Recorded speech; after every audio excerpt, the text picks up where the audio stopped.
Hi, my name is Lindsay Maddox, and this is my final presentation for Read 6252. So, when trying to decide 5 things for this assignment, it was really hard to narrow it down to 5 different things.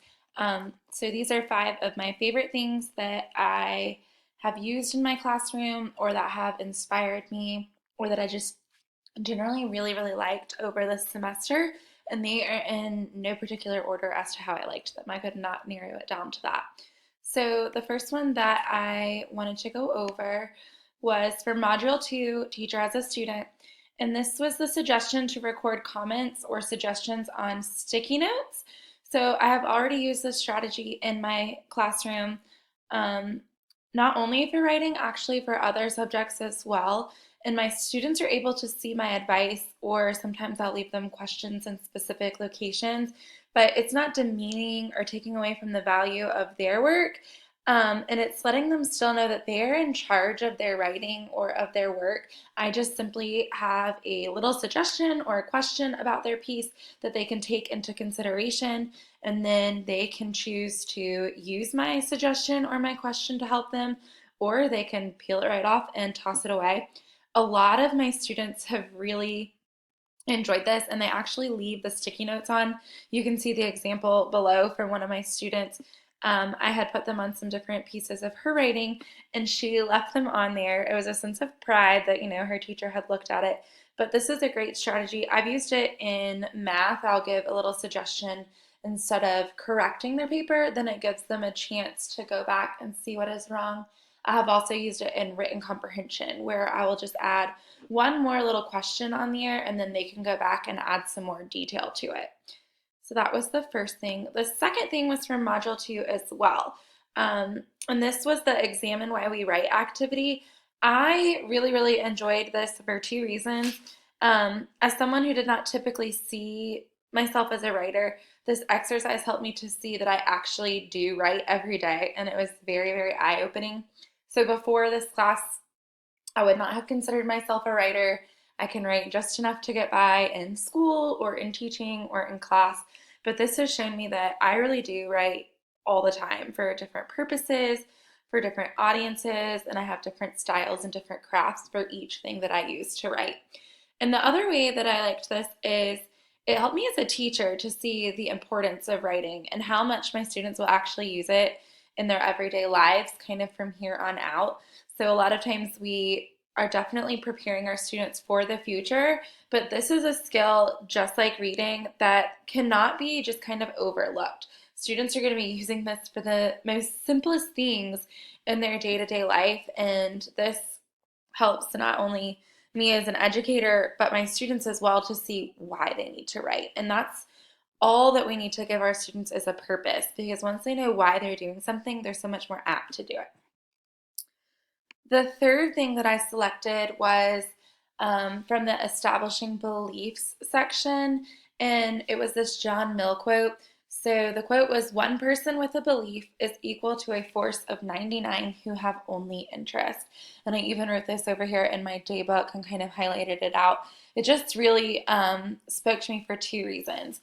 The first one, I am always constantly looking for encouragement for myself, as a teacher, as a student, as a person, but especially as a teacher, to reinforce the fact that I am important in shaping lives. Um, and I know it's so hard because we are in a profession that is not always valued as much as it should be, or people don't always think that we do as much work as I know that we all do. But this just kind of helps to remind me that I want to be the one person that believes my students can. And if I believe that, that is going leaps and bounds than just having the interest and wanting them to be and do the best that they can. And the second reason I really liked this is I always try to teach my students that they should be the one person to strive for something, or the one person to get up and do it, instead of just thinking about it or trying it and quitting, because they could always be that one person that actually succeeds and not the other 99 who gave up or didn't even try and didn't succeed. The next thing that I picked out was from Module 4. It's the Teacher as a Writing Teacher from Part 2. And that was the author's chair. And I think this is probably going to be a lot of people's favorites. But not only is this exercise great for letting students share and receive valuable feedback and encouragement, it sparks interest. And I teach first grade, so it was amazing what my students will want to do in their own writing after they listen to a classmate's piece. And some of mine even took it as a challenge to go back and try to add what their friend added, or if someone in our class did a specific type of writing, they would go back and do that as well. And then I've also taken this exercise over into reading, and I've let my students share their written comprehension responses, and they love it. So it's good for feedback. They'll read their response, and a lot of times my students will, raise their hand and say, "Oh, I loved how you restated the question," or "I loved how you pulled this detail, but maybe you want to add another detail." Or they'll pull those things out that we've used in our rubrics to kind of guide them in their reading response or their written comprehension. And the final thing that I chose was the multi-genre project. So this project was great. At first, I was like, oh my gosh, I'm never going to get all this writing done. I didn't know what to write about. And I wanted mine to be personal, but also kind of lighthearted because that is how I am. And I also wanted to use something for multiple purposes. So when I created this, I wanted to use it for something in my classroom as well as a modeling piece or an example. So in my class, we do a project that is very, very similar to this, but we do it where our students write across different genres using an informational topic, and then they use their research from that topic. And this one just allows them to get so much more personal. And it allowed me to put myself in my student shoes and to go back into the writing process that I so vigorously ask them to do all of the time. And it made me realize that it's not just as easy as I sometimes make it out to be in class. And it also reminded me of what it feels like to be excited and proud of my pieces of writing that I wanted to share. When I finished this, I couldn't wait to take it into my class to show my students all of the different writing pieces that I have done.